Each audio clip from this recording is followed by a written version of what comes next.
Wyatt playing Esper Control. So I imagine we're in a bit of a long, drawn-out affair here. But Adrian did seem to maybe win game one relatively quickly, as it looks like he's resolving a Sphinx's Revelation. So I talked to Adrian yesterday, and the only advice I gave him on this deck was if he had flex slots in his list, probably err towards adding Last Breath into your main deck with those flex slots, because there's going to be a lot of Rebel Red in this metagame, a lot of beatdown decks in general. He's playing 2 copies in his main deck this weekend. A lot of the weirdo stuff that you expected of Adrian's blue-white list, if you've been following him, things like 1 copy of Darksteel Ingot, 1 copy of Render Silent, 1 copy of Essence Scatter. These are things that, you know, they're one-ofs, but they supplement cards that are already 3 or 4-ofs in the deck. Yeah, you do see the Ingot's actually in play right now. However, Wyatt is the one who looks to have the better board. He's got himself an Elspeth on 6, some Soldier tokens in play. He's also got a Jace Memory Adept that's on 5, and an Elixir of Immortality. So it looks like he's going to mill Sullivan for 10 cards here. And Adrian's got to try to beat these Planeswalkers, which means he needs to try to find a card like Planar Cleansing, a card I'm not even sure is in his list. I believe he has 2 copies. Okay. So he's playing a Planar Cleansing list, but is not even playing that many Planar Cleansings. His deck has a lot more 1-for-1 reaction to it. You know, there's more counter spells in here than you're going to see in the average blue-white control list. Elspeth is going to take on up to 7, and Wyatt will happily pass the turn back. Sullivan is going to cycle a copy of Azorius Charm on the end step. We'll draw a mystery card, then untap all those lands, but he is certainly behind on the board right now, sitting at 19 life, but he's got to try to beat these Planeswalkers here. Something that's very, noticeable about this matchup, and again, if you've seen Adrian play, this should come as no surprise. You are seeing that we're in the middle of game 2. This has gone on for a very long time by the looks of things, and there's still 35 minutes left on the clock. Adrian's very quick at playing in the mirror matches, even willing to give up some, accuracy in his plays. He's willing to concede a little bit that he's not going to always be making the 100% ideal play to make the play that's close enough and allow him to finish the match in time. One card it looks like Adrian actually has in his hand is a copy of Trading Post. There is, going to the sideboard, there is a copy. Okay. And what makes that interesting is because he's been milled quite a few times. It looks like he does not have very many cards in his library.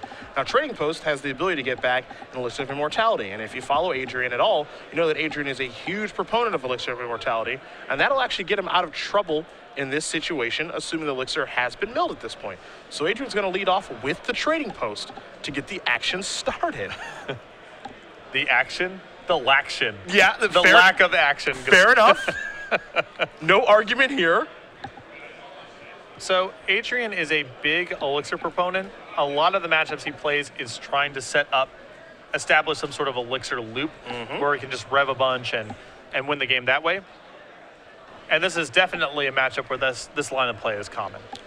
So the Trading Post is going to get back the Elixir. The Elixir is going to come into play, which means that Adrian cannot get milled out at this point from that Jace. And now he's just going to pass the turn back. And it also looks like he might be facing close. Actually, because the Elixir gains 5 life, he's actually not going to be facing lethal damage from this Elspeth Ultimate.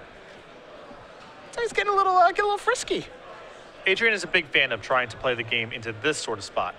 I mean, I'm sure that he would like to be the one with, Planeswalkers and, winning the game on that front. But when he's on the back foot, he's totally happy to go to this backup plan, which is try to deck out or at least establish a looping Revelation and overpower the game from there. His hand's gonna be forced. I mean, he's gonna have to use this Elixir now. Jace is gonna tick up. We'll mill Adrian a card. Plains goes to the bin. Card goes to Wyatt's hand. Looks like Adrian may have only 3 cards left, and he actually is down to 2 cards, we've been told, in his library. So Adrian's sitting here somewhat confidently, or at least trying to show some confidence. Elspeth will be cashed in for an emblem. So all Wyatt's creatures moving forward will have +2/+2 and flying. So all those soldier tokens are going to turn sideways. And I believe there are 9 of them out there, and Adrian is going to concede the game. So Derek Wyatt will win game number 2 against Adrian Sullivan. Esper Control ties things up against Blue-White Control. And that means we're going to move to the sideboards here, and you have the pleasure of analyzing Adrian's crazy one-of board. Yep, a Last Breath, a Blind Obedience, a Ratchet Bomb, a Domestication, a Celestial Flare, 2 copies of Negate, a Jace's Ingenuity, a Trading Post, a Gainsay, a Deicide, a Debtor's Pulpit, a Jace Memory Adept, a Glare of Heresy, and a Dispel. I think the additional counter spells, Jace Memory Adept, the Jace's Ingenuity, these are all reasonable cards to bring in. You saw the trading post there as well. Looking at Wyatt's board, again, normally when you see Esper, that means there's going to be some Thought Seizes looming here. He's got 2 copies of Jace Memory Adept. We, of course, saw one of those in play. 2 copies of DSI, 3 Archangel of Thune, 3 Nyx Fleece Ran to make himself better against the Rabble Red decks, which look to be popular this afternoon. An Ashiok Nightmare Weaver, a Blind Obedience, an Ultimate Price, an Elixir of Immortality, and a Prognostic Sphinx. Oddly enough, he doesn't have a ton of cards that seem great in the mirror. Of course, we love Jace, and we saw it had an impact on that game. Ashiok's pretty good as well. We've seen Gerard Fabiano play that card a lot. And then the Elixir seems all right as well, but you don't see cards like Negate or other counter spells in the sideboard here. You oftentimes see a card like Dispel as well. That's not hiding out here for Wyatt on the board. No, I think Prognostic Sphinx has the potential to do something big in the matchup here. Very good at taxing Planeswalkers, and if Adrian has shaved out his sweepers, he may not have a lot of answers for that card in his list. Well, game number 3 will be underway here shortly. You see there's plenty of time on the clock, and while these players do shuffle up and get ready for what will probably be a pretty lengthy affair, we will actually talk about the brand new states and regionals program that we do have coming. Now, of course, we had states, this year, spring states. We've already talked about autumn states, but we're bringing it back, as you mentioned. Yeah, there's going to be regionals the weekends of Pro Tours in the winter and the summer of 2015. We're going to have more deals on this, more information on this program coming to you at Grand Prix Orlando in the beginning of October. For the time being, this is going to be another, states level program, though there will be fewer of them. They're going to be, as the name implies, more regional based than state based. And again, these are going to be Pro Tour weekends in the summer and winter of 2015. So it should be fun in the spring, April 11th through the 12th, autumn, October 17th and the 18th for regionals where you can plant your flag winter, February 7th and the 8th, and then the summer, the August 1st and the 2nd. So Looking forward to these for sure. All of these are Pro Tour weekends. Yep. So if you're not qualified for the Pro Tour, there's a lot of events for you to play in through Star City Games organized play. Game number 3 here between Sullivan and Wyatt. You mentioned they want to, stay out of draw territory, and with 26 minutes before game 3, we should be good to go. And as you mentioned, Adrian plays at a pretty quick pace here. It's the one skill I think that Adrian has that separates him from a lot of the control players we have on camera is the speed with which he plays the deck. Adrian starts off with a Hollow Fountain into a Mutavault before passing the turn back. Wyatt with an Island. He'll kick it back. Sullivan will cast a Divination. We'll see if this does resolve. And it will. So 2 cards coming for Sullivan. Again, if you do follow Adrian, he's been playing Blue-White Control for a while. Actually qualified for the Pro Tour. That's taking place in Honolulu later this year. Playing Blue-White Control, making top 4 to Grand Prix. Yeah, Grand Prix Chicago a little while ago. Also, I believe was the runner-up at the SCG in Milwaukee a few months ago as well. Correct. He's had quite a bit of success with this deck. A Hollow Fountain's going to come into play on tap there for Sullivan, and we'll see if he wants to deploy a spell this turn, something like a Jace, but he will just kick the turn back, able to represent a card like Dissolve at this point. This may be a Thoughtseize, and it is, but a Render Silent will stop that and everything else this turn. So a Temple of Silence here for Wyatt. Oh, Adrian, don't ever change. Absolutely not. Hoping Derek would use that Thoughtseize maybe to follow up with something that turn. Here's a Jace. This is going to take down. You see an Island, a Quicken, and a Temple of Deceit are the cards that Wyatt will have to split up. Oh, those fun ofs from Sullivan. Quickens on its own. Unsurprisingly, Adrian's going to take those lands. See if he wants to play the Scry land here. He's just going to go with an Island and take maybe the opportunity to deploy something, but it looks like he's just going to kick the turn back. You see, he is moving at a very rapid pace. And I wonder if Adrian was thinking about casting something and then decided against it, because that would have been not a bad spot to stick a Temple. This is a Jace for Wyatt. Jace Memory Adept. We saw it in the last game. It's here for this one as well. 2 of those in his sideboard. And he will mill Sullivan a card. There goes a Divination, and a Swamp is added to Wyatt's hand. So up to 5 goes that Jace. Sullivan will draw a card. Picks up a copy of Cyclonic Rift. Another one of those beautiful fun ofs. Going to cash in his Jace, an Azorius Charm, a Sphinx's Revelation, and a Temple of Enlightenment. And Wyatt says Sphinx's Revelation will go on its own. Adrian will quickly gobble that up, so those 2 cards will go to the bottom. And Sullivan has not played a land yet this turn.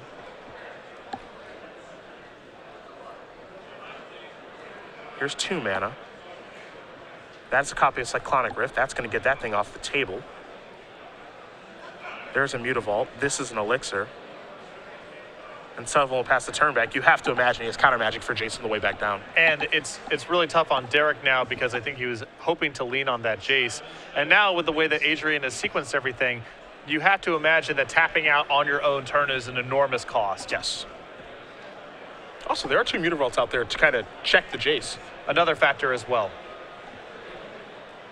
Well, here's Jace again. Adrian. Gonna take a look at his hand. There's no counterspell there. So, mill Sphinx's Revelation. Wyatt will get a card, but again, those two mutables out there can really keep that thing in check. And Wyatt is tapped out on resources. He will play a Temple, leave that card on top very quickly, and he will kick the turn back over to Sullivan, who will untap and draw. Adrian draws a copy of Deicide for the turn. And again, he doesn't have to be, I think, overly concerned with this Jace at this point. He does have an Elixir in play if Wyatt tries to take the mill route. And of course, again, with two Mutavaults in play, he can really pressure that thing to make sure it doesn't have a huge impact on the game. He's going to tap a bunch of mana right now, maybe. The answer is yes, and now there's an Aetherling. Oh, wow. There's a tapped land in Temple of Deceit, and pass the turn back. Taking a risk here. It puts Wyatt to the test. However, you have to imagine, okay, the Supreme Verdicts are likely out of his deck. Yep. You can't imagine any spot removals in the deck. So what's the card that's likely to take care of that? Detention Sphere. And you have a Deicide at the ready. Correct. So it is a bit of a risk, but at the same time, things will probably break Adrian's weight here, given that he has a Deicide. There is the Sphere. And he's going to go actually after the Elixir. But again, Deicide will take care of that as well. Now there's a Hero's Downfall. Now that's a bit of a tragedy for Adrian. I mean, that there was a spot removal spell at the ready to take care of Aetherling that wasn't a Detention Sphere. I think Adrian was really hoping to avoid that. So it's a bit of a mill action. Planar Cleansing among the cards that have been turned over there for Sullivan. Derek taking a very aggressive line of play here, trying to end this one quickly. But we know that Adrian can Deicide this Detention Sphere away. And on his upkeep, he's actually going to cast Fated Retribution. Now, when you do cast this on your own turn, you get the Scry. So the reason that Adrian is casting it on his upkeep is because he'd like to make sure he knows what he's drawing for the turn. Yeah. And Fated Retribution, just another fun of that's kind of a redundant card in the deck. It's supplementing the other sweepers, but I do wonder after rotation how much play this card's going to see. It's very, very powerful. And a format with Elspeth and what looks to be a lot of good Planeswalkers? I believe it will see less play than it does now. Okay. I think it's hard to get to the stage to play cards like this without something like Sphinx's Revelation in your deck. It's a Jace. This is Baby Jace. Architect of Thought's going to turn over a couple of cards. It's a Detention Sphere, an Island, and a copy of Doomblade. So more removal in Wyatt's deck than I think maybe Sullivan anticipated. Well, a lot of blue-white control decks do get more creature-oriented post-board.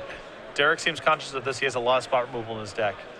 We have seen players like Joe Lissette bring an Archangel of Moon in the mirror a lot. Yeah. Of course, being able to take care of those Mutavaults is pretty important as well. Those things are a real headache against Planeswalkers. Sometimes you see things like Soldier of the Pantheon. I mean, you can see all sorts of conversion plans out of blue-white decks. It's a Planar Cleansing. Now that's going to take care of the Jace and the Detention Sphere, which means that Adrian will get his Elixir back, and he does have 2 mana available. So we'll see what Wyatt can put together this turn as these players continue on with their speed magic. Yeah, both players, Adrian and Derek, have played at a very crisp pace thus far. Hallowed Fountain's going to come play untapped. Wyatt's going to go down to 16. And he'll just pass the turn back. Sullivan will draw. Wyatt in his hand does have not 1 but 2 copies of Sphinx's Revelation. It's going to be really hard for Adrian to stop both of these copies. He's shown over the last few turns that there have been not a lot of counter spells in his hand. No reason to believe that's changed very much. This is a Rev from Derek Wyatt with 2 mana available. Adrian going to give this a long thought, and it looks like this is going to resolve. Derek is bringing a pretty solid build to the table for control mirror matches. Having access to an Elixir plus all of his Thought Seizes. Definitely prepared to play against a deck like blue-white. Also has a Liliana Vest in his main deck as well. That card can play a huge role. Here's a Temple of Enlightenment. Derek's mana is really strained. The Liliana you just alluded to alongside Hero's Downfall, alongside counter spells and sweepers and so forth. But in a matchup like blue-white, they're not really going to punish you for stumbling a little bit with your mana early on. And the additional power and flexibility that Derek gets is definitely worth it. It's a Jace. And Sullivan says, I'd like to resolve a Revelation. And so that is going to happen. It will only be for 3. It's a bit of a small one. Adrian will draw. There's a Jace in his own. So he's had a little bit of difficulty finding lands for the past couple of turns. And of course, we know how important the land advantage is in the control mirror. So he's going to take down this Jace, and he's going to find a couple lands and the mighty Debtor's Pulpit. Debtor's Pulpit in the sideboard and answer to Aetherling or any other random threat that Derek may have sided in. Yeah, get that Mutavault out of here, too. It can take care of basically anything. With a low cost of 5 mana plus your land. Hey. But we've seen Adrian do a lot of work with Debtor's Pulpit. Whatever it takes, right? Wyatt will untap and draw a card here. He will tick up his Jace. So that means maybe he's playing for the ultimate. He'll play a Temple of Enlightenment. Take a look at the top cards, the Temple of Silence, which means that's going to go on the bottom. And they'll pass the turn back over to Sullivan. Sullivan will draw another copy of Sphinx's Revelation. Looks like Derek Wyatt might be working his way towards a Jace ultimate here.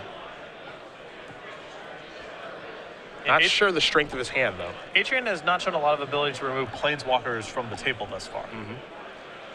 In the game 2 that we came in at the end of, Elspeth and Jace looked like they had been unchecked for several turns. Adrian has a Detention Sphere Planeswalker in the previous game or this game, and Derek might assume that Adrian just can't really touch them once they resolve.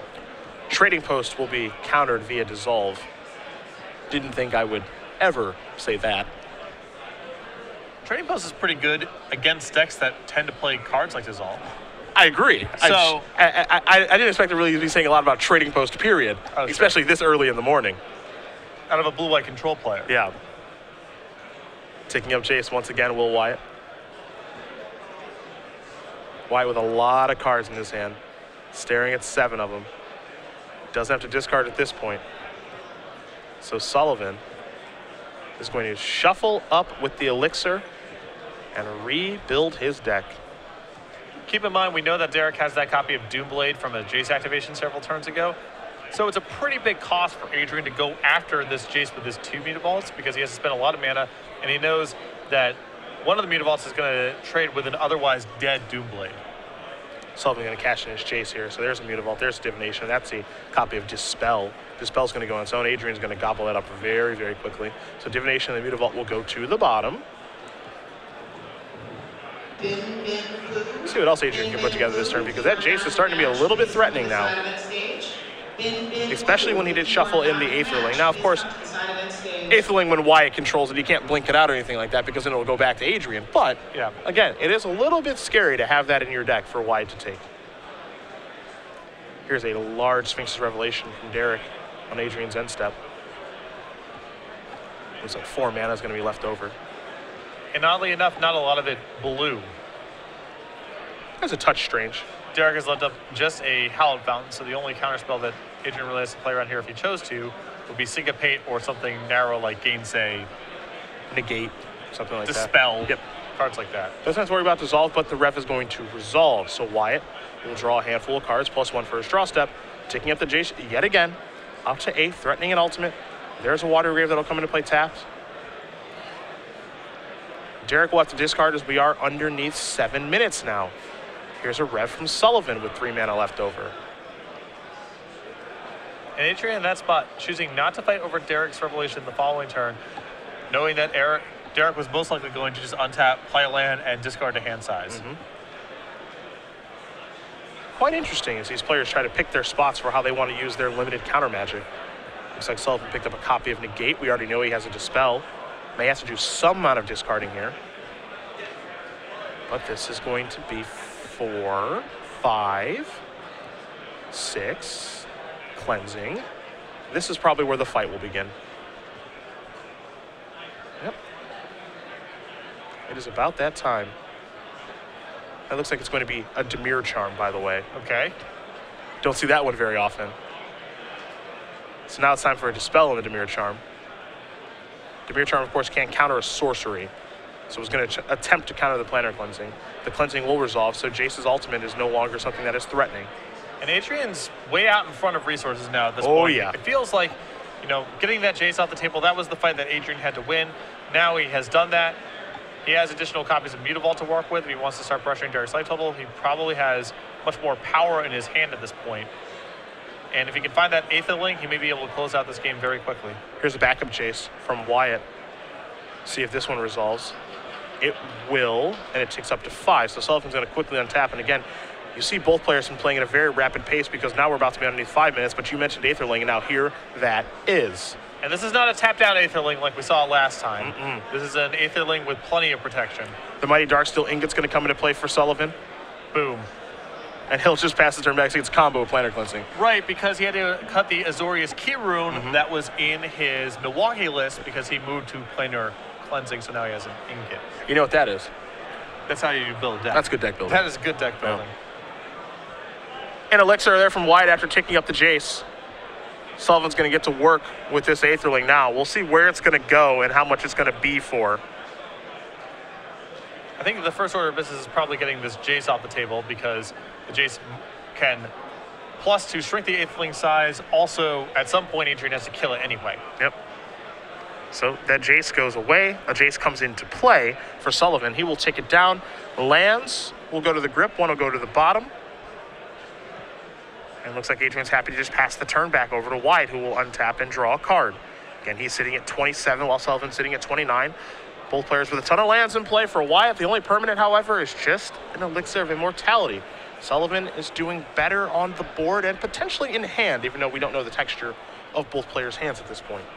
And Adrian playing with a lot of speed, as you can see. There's some real urgency here. Again, getting a draw in round 1 is a horrible spot to be in. He'll take the 2 cards, among them a Debtor's Pulpit. One, of course, will go to the bottom. He'll play a copy of Elspeth's Sun's Champion. Maybe we'll have a fight over this. Maybe we won't. We will see in just a moment. Looks to be a Dissipate.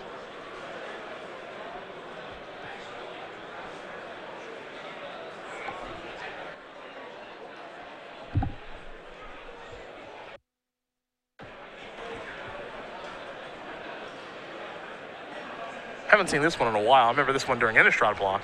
Yeah, well, there was so much graveyard matter stuff going on in Innistrad that it was all over the place. Here, in this standard format, much less so. I guess it comes up a bit in these Elixir mirror matches that, exile could be significant against these souls if they ever turn up in constructed level play. I think they will. I think so too. A Syncopate for a large amount. But Adrian has a gainsay. Standard open players, that is time in round So Sullivan is going to win the counter war. Elspeth will make soldiers. A Temple of Enlightenment will come into play tapped. Once again, standard open players, that is time in round 1. Elspeth. Adrian just throwing a die on there, saying, all right, how much can I get in for? Yep. There's some amount of damage. Again, you have to imagine Adrian's feeling, Wyatt doesn't really have a lot in this situation. And the battle's going to be over time. It's going to be very hard for Derek to win the game from this juncture. May actually be impossible. But Derek may be able to defend himself long enough to get a draw, and that's what Adrian's got to be worried about. A Banishing Light's going to come in. It's going to take care of Elspeth. That's gone. So Adrian very quickly saying, that's fine, that's fine. Let me untap, let me untap. Let me give the beatdowns.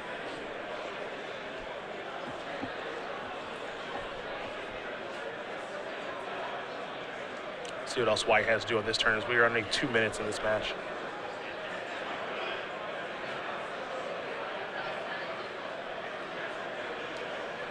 It's a copy of Hero's Downfall. So the Aetherling is going to bite the dust. However, Adrian with a Deicide on the Elspeth, on the Banish Light to unleashes Elspeth. Yeah, losing the Aetherling there is a bit of a loss for Adrian, but now he's gotten the Hero's Downfall out of the hand and the Doomblade, and he can be pretty confident that now the Mutavaults are freed up. He's going to cast a Revelation here for some large number. Basically a new hand. I don't think he wants to use all of his mana necessarily into this Revelation because he's going to discard anyway, and he wants to have his mana free to counter stuff on of Derek's or potentially activate Mutavaults. You see he's going to activate his Elspeth. He's also going to attack with the 2 Mutavaults and the tokens. Elspeth is up to 5, so 3 more soldiers are coming. Of course, it was hit by a Banishing Light last turn, so again, from 4 to 5 yet again. He's trying to work his way towards that ultimate to maybe try to close this game out, though Wyatt is going to go up a little bit higher to 20 as he does activate the Elixir. Adrian just hoping that he can deal the last points of damage to get the job done. Well, it looks like Adrian will be able to generate lethal in roughly 3 turns. So even if time expires on Derek's turn, Adrian will get that opportunity. Not a great idea of what Adrian actually drew from the revelation. I think what he's just looking for is just counter magic. Just some sort of permission. Sullivan's going to quickly untap. He'll activate the Mutavaults, get in the red zone here for 2, 4, 5, 6, 7, 8, 9, 10 points of damage. Elspeth's going to go up to 6. There's an island. Looks like he may have a spell to cast. It's a Jace. That one's going to tick up. If it resolves, here's a dissolve. That bites the dust very quickly. Yeah, and Adrian's not going to fight that fight. Doesn't even matter. Doesn't need that card to win. Yeah. See why it's a 10 now. There are 3 more soldier tokens. Adrian was turn number 0, so Derek Wyatt will be turn number 1.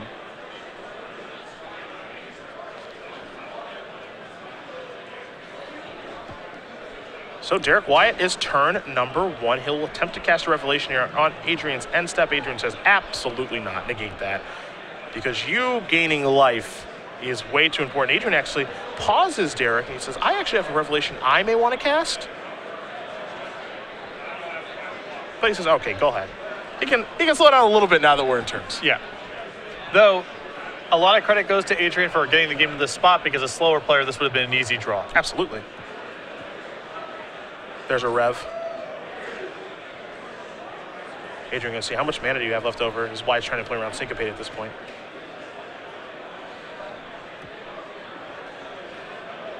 This looks to be a rev in response from Sullivan, so this will be for 4.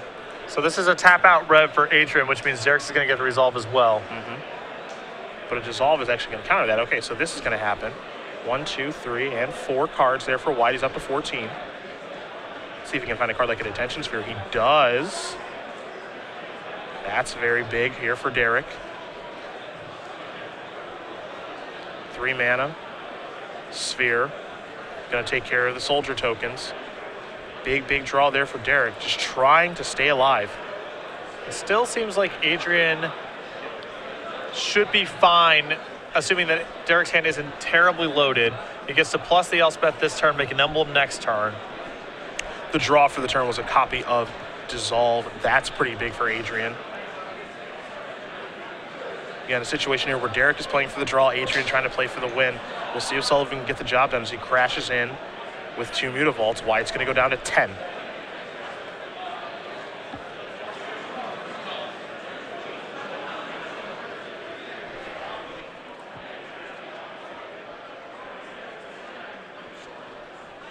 I don't know if there's anything that Adrian can really appreciably add to his board at this point. He may just be plussing and sending the turn back, which looks like what's happening here. How dare you talk about trading posts like that? How dare you? Apologize. I do not feel like this Apologize. I am sorry. Thank you. I am sorry, Adrian and Trading Post fans. Thank you. Brad is probably watching. You know how Brad feels about Trading Post? Big fan. Yeah.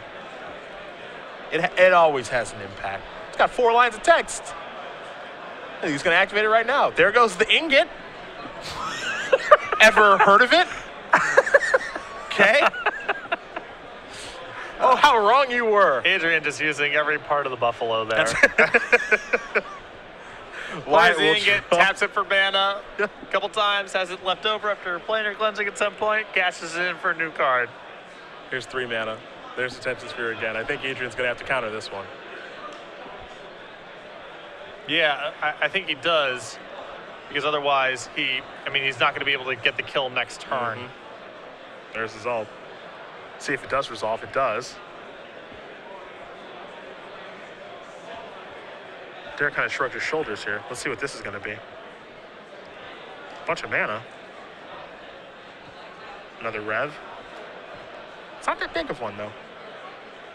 But it may be enough to keep him out of lethal range. Here's a Quicken. Adrian will draw. It's a copy of Planner Cleansing. No, don't need that right now. Well, the Elspeth Emblem is worth 10 points next turn on board. Plus 7 power, so 17. So Derek still needs help from this spot. And this is just to get the draw. Yep. 1, 2, 3, 4. Now the other card he has in his hand is actually a copy of Elixir of Immortality. And I think Elixir is enough for him to survive at this stage. Doing a little bit of math here. Because the emblem next turn pushes Adrian to 17 points of damage in play. Yep.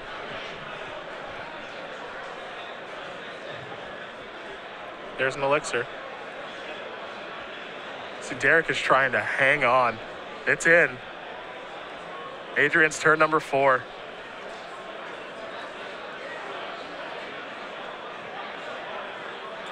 Adrian will draw a card. It's a copy of, looks like, Jace's Ingenuity. He doesn't need more card drawing. What he needs is ways to deal more damage. And one thing we know about blue-white, no hasty threats here. Derek has done a pretty impressive job, you know, getting help here on back-to-back turns. I mean, he's been on the ropes, and I think he's found maybe just enough defense to be able to scrape by with a draw here.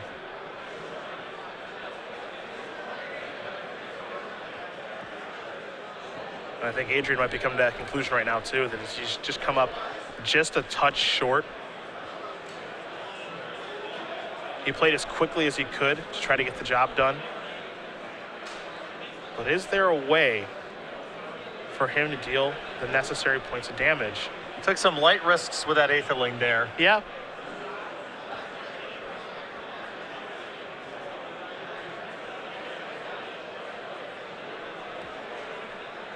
You know, I don't know if he has a card like Archangel Thune. I don't think he does. He does not. Yeah, he's never been a huge fan of that card. You know, he could play Archangel pre-combat and then gain some life, something like that, but he doesn't have access to that, so he's going to cast Jace's Ingenuity, pick up 2 lands and an Elixir. Going to cash an Elspeth for the emblem. Fire up these Mutavaults, and I think what he's going to do is hope that Derek doesn't activate that Elixir. Yeah. I think that's the plan. Attack you for a bunch. Derek says, I'm going to activate my Elixir of Immortality. I will not forget. Up to 19. Take 17, go down to 2.